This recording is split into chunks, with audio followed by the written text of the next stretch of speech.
Hello guys. तो आज हम लोग एक नए एनिमे सीरीज़ के साथ आ गए हैं जिसका नाम है the young brew masters adventure. और हम लोग इसका सीज़न 2 एक्सप्लेन करने वाले हैं। ये सीरीज़ बहुत ही शानदार होने वाली है। अगर आप लोगों ने इसका सीज़न 1 देखा होगा तो आपको पहले से आइडिया होगा ये सीरीज़ कितनी अच्छी होने वाली है। और मैं आप सब लोगों से यही रिक्वेस्ट यहाँ पे करना चाहूँगी, प्लीज़ इस सीरीज़ को सपोर्ट ज़रूर से यहाँ पे दिखाना ताकि हमें मोटिवेशन मिल सके सीरीज़ को आगे यहाँ पे कंटिन्यू करने की। तो चलिए अब एक्सप्लेनेशन को शुरू करते हैं। तो पिछले सीज़न के लास्ट में हमने देखा था कि सारी फाइट ख़त्म हो जाती है, वाइली के मास्टर मर जाते हैं और वाइली भी दोस्त घर परिवार सब छोड़कर तियांग आने के लिए तैयार हो जाता है। और यहीं पे हमारा पिछला सीज़न एंड हो गया था। तो इस सीज़न के पहले एपिसोड के स्टार्टिंग में हम देखते हैं और हमें एक लेक का सीन दिखाया जाता है। यहाँ पर एक ओल्ड पर्सन बोटिंग कर रहे होते हैं, तभी उनकी बोट पर कोई आकर लैंड करता है जिसके झटके से पूरा बोट हिल जाता है। जब हम ध्यान से देखते हैं तो हमें पता चलता है कि ये पर्सन कोई और नहीं बल्कि वाइली के मास्टर हैं। वो इतने यंग दिखाई दे रहे हैं, इसका मतलब ये हमें पास्ट का सीन दिखाया जा रहा है क्योंकि अभी वर्ल्ड में तो वो मर चुके हैं। तभी उसके सामने हम एक दूसरे पर्सन को भी देखते हैं जो कि मास्टर के साथ फाइट कर रहे थे और वो दोनों बहुत ही डेंजरस तरीके से स्वॉर्डमैनशिप परफॉर्म कर रहे थे। दोनों में से ही कोई भी काम नहीं लगा रहा होता है, दोनों एक से बढ़कर एक अटैक एक दूसरे के ऊपर कर रहे होते हैं।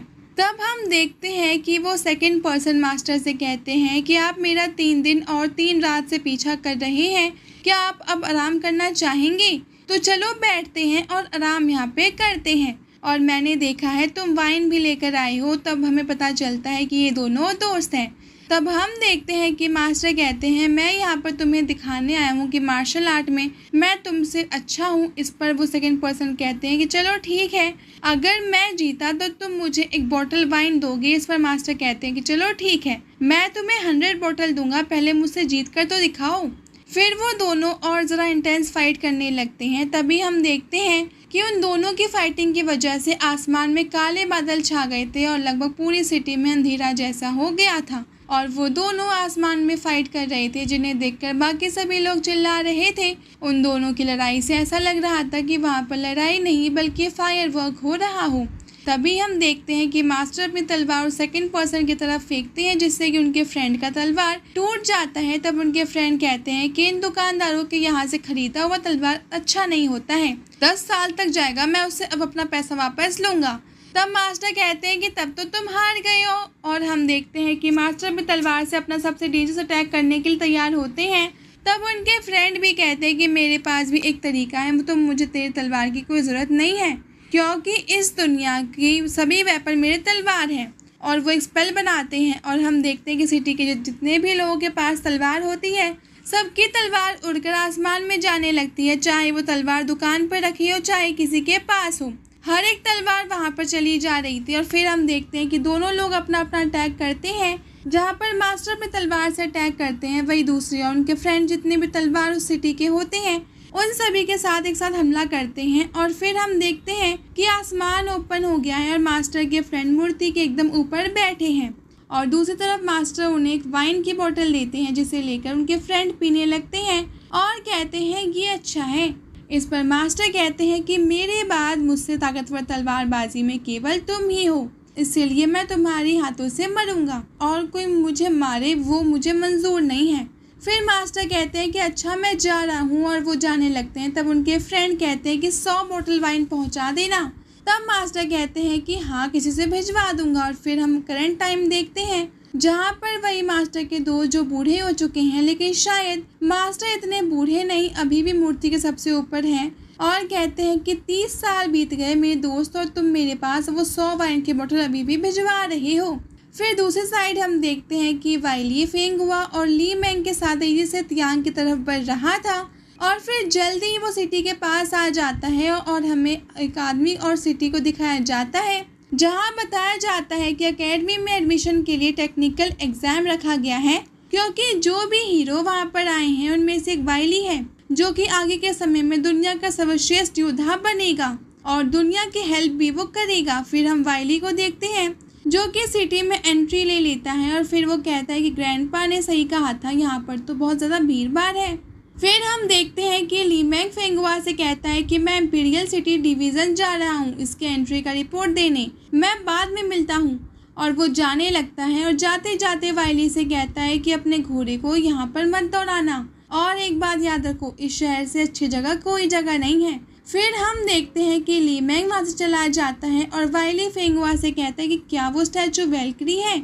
इस पर फेंगुआ कहता है कि हाँ, सैकड़ों साल पहले वेलक्री ने सोल्जर के लिए अपना सेक्रीफाइस दिया और यहाँ पे किसी भी चीज़ की इच्छा नहीं की और इतना बहादुरी से लड़ाई की, केवल 3000 घुड़सवार से 1 लाख लोगों की सेना को हरा दिया है। इस पर वाइली अपने मन में कहता है कि तब तुम मास्टर वहीं पर रहे होंगे, चलो ठीक है, अब वर्ल्ड के नंबर 1 सैनिक से एक बैटल हो जाए। इतना कहकर वो मूर्ति की तरफ तेजी से जाने लगता है और तब फेंगुआ कहता है तुम कहाँ जा रहे हो, वहाँ पर जाना मना है। लेकिन वाइली उसकी बात नहीं सुनता है तो फेंगुआ भी उसके पीछे पीछे भागने लगता है।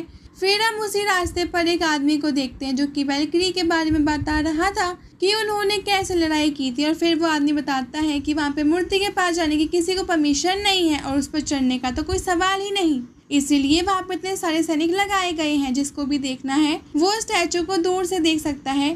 तभी हम देखते हैं कि सिटी के लोग वाइली की मूर्ति की तरफ जाते हुए देख लेते हैं और उसके पीछे पीछे भागने लगते हैं। फिर हमें उसका पास्ट दिखाया जाता है जहाँ पर वो मास्टर से पूछता है क्या आप उस मूर्ति के टॉप तक जा रखे हैं। इस पर मास्टर कहते हैं कि हाँ, ये उस समय पर अब नहीं। इस पर छोटा वाइली कहता है कि मैं भी वहाँ पर जाऊँगा। इस पर मास्टर कहते हैं कि तब तुम्हें मार्शल आर्ट सीखना होगा। जिसका वाइली जवाब देता है कि तब रहने दीजिए, क्योंकि मुझे मार्शल आर्ट नहीं सीखना है, क्योंकि मैं नहीं चाहता मैं इस फैमिली के मैटर में मैं अंदर आ सकूं। मेरे अंकल की तरह मेरी भी यहाँ पे ज़िंदगी जो है डिस्ट्रॉय हो जाएगी। तो मास्टर कहते हैं तो इसीलिए तुम शैतान हो, ताकि तुमसे यहाँ पे गुस्सा रहे। वाइली जवाब देता है कि हाँ, और इससे मेरी फैमिली पर कोई डेंजर तो नहीं आएगा। फिर मास्टर जवाब देते हैं कि यहाँ पे अब कुछ चीज़ को कभी बदल नहीं सकते, तुम यहाँ पे कितना भी ट्राई यहाँ पे तुम वो क्यों ना कर लो, लेकिन एक ना एक दिन तुम ग्रेट बनोगे।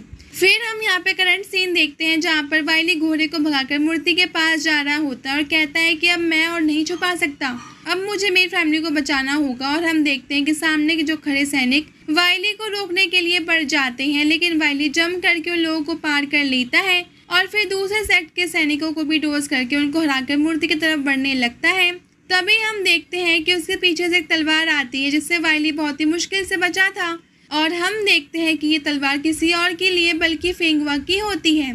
फिर फेंगुआ आगे बढ़ते हुए कहता है कि स्टैचू के आसपास कोई नहीं आ सकता, ये हमारी कंट्री का लॉ है, और अगर तुम इसे तोड़ना चाहते हो तो एक जेन्युइन रीज़न दो। वाइली जवाब देता है कि मैंने अपने मास्टर से वादा किया था, लेकिन फेंगुआ कहता है कि नहीं, पर कानून तो कानून है, हम दोनों ही इस दुनिया में रहते हैं, तुम मुझे हरा दो, मैं तुम्हें जाने दूंगा। तब वाइली कहता है कि ठीक है, आ जाओ, और वो आगे बढ़कर अपने स्वॉर्ड से फेंगुआ के ऊपर अटैक कर देता है, लेकिन फेंगुआ एकदम आसानी से बच जाता है।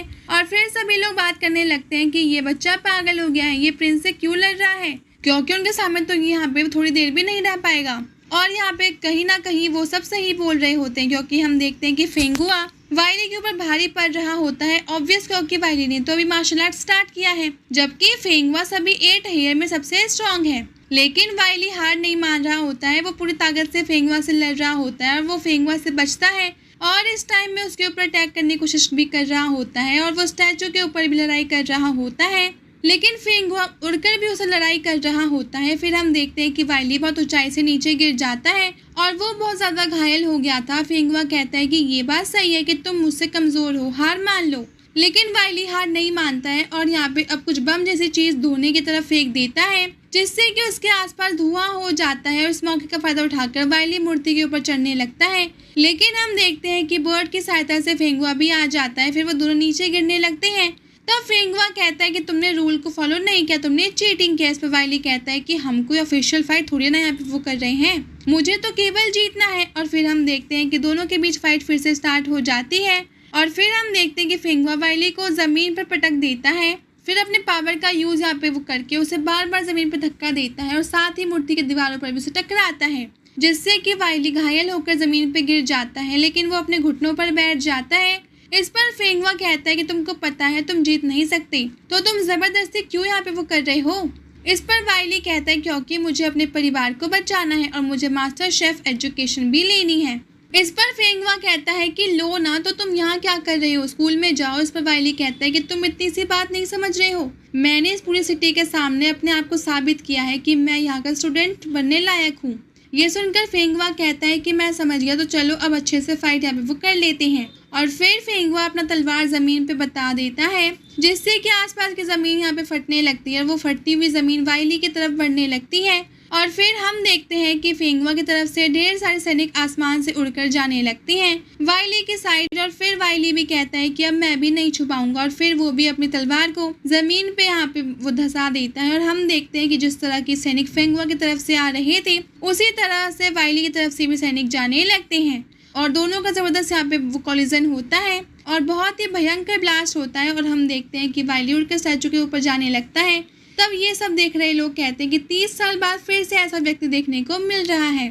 फिर हम फेंगवा को देखते हैं, जिसके पास लीमेंग आ जाता है और कहता है कि लगता है लड़ाई भयंकर हुई है। फेंगवा भी कहते हैं कि इतने छोटे समय में उसने मेरा मूव समझ लिया और वैसे ही परफॉर्म भी किया, ये बहुत ज़्यादा एक्स्ट्राऑर्डिनरी है।